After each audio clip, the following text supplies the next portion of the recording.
شرط میبندم اگه این ویدیو رو نبینی از دستت رفته. میخوام در عرض چند دقیقه شما رو با مبحث مهم باطلخوانی آشنا کنم. باطلخوانی یعنی چی؟ یعنی توانایی خوندن لیبل های رنگ میکرو. 3 مشخصه اصلی هر رنگ که هر پیگمنتری باید اونو بدونه و بلد باشه مربوط به CI number، temperature و opacity هست که الان بهتون مفصل دونه به دونه اینها رو آموزش میدم.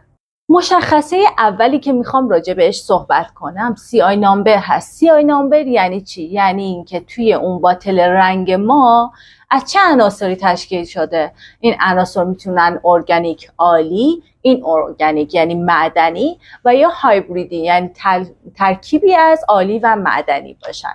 حالا اگر روی باتل ما نوشته باشه جلوی CI numberش یه عددی کمتر از 76999 نوشته شده باشه، یعنی این رنگ ما ارگانیک هست، یعنی این رنگ عالی هست.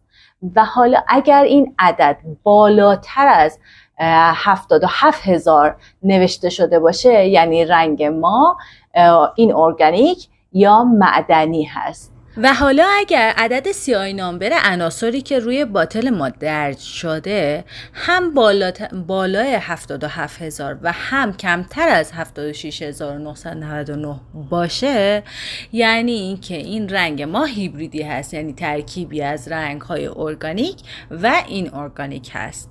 مشخصه بعدی مربوط به تمپرچر هست یا به اصطلاح دمای اون رنگ. ما میدونیم رنگ هایی مثل قرمز، نارنجی و زرد به اونها رنگ های گرم گفته میشه و به رنگ هایی مثل آبی، سبز، دودی و مشکی رنگ های سرد گفته میشه. حالا اگر مقدار اون رنگ های گرم توی اون باتل رنگمون بیشتر باشه ما یه رنگ گرم خواهیم داشت و اگر اون مقدار کمتر باشه ما رنگ سردی خواهیم داشت، که این رو ما با یه همچین چیزی توی کاتالوگ های رنگمون میتونیم ببینیم. مخصوصا توی کاتالوگ های رنگ های پرمابلند میتونیم اینو ببینیم. اگر این عقربه هر چقدر به سمت کول بره یعنی رنگ ما سرد هست و هر چقدر این عقربه به سمت وارم رفته باشه یعنی اینکه اون رنگ ما گرم هست.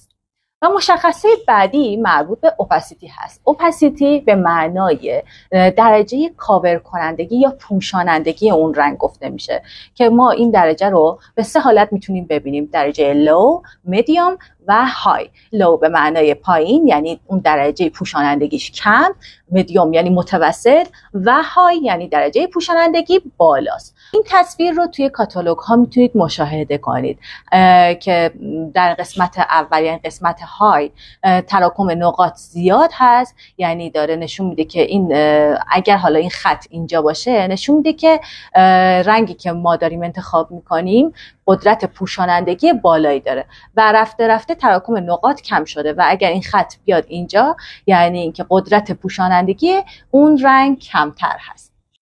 و حالا این اوپاسیتی کجاها به درد ما میخوره؟ میتونه تو مبحث ابرو، میکرو ابرو به درد بخوره، توی کار خط چشم به درد بخوره و همچنین برای رژ لب و شیدینگ های لب خیلی کارآمد هست که شما بتونید یه رنگی اگر خواستید با اوپاسیتی بالا یعنی قدرت پوشانندگی بالا انتخاب کنید و یا اگر میخواید قدرت پوشانندگی کمی داشته باشه، مثلا میخواید شیدینگ خیلی ملایم و ملیح انجام بدید، میتونید از رنگ استفاده کنید که قدرت پوشانندگی کم یا لو داشته باشه.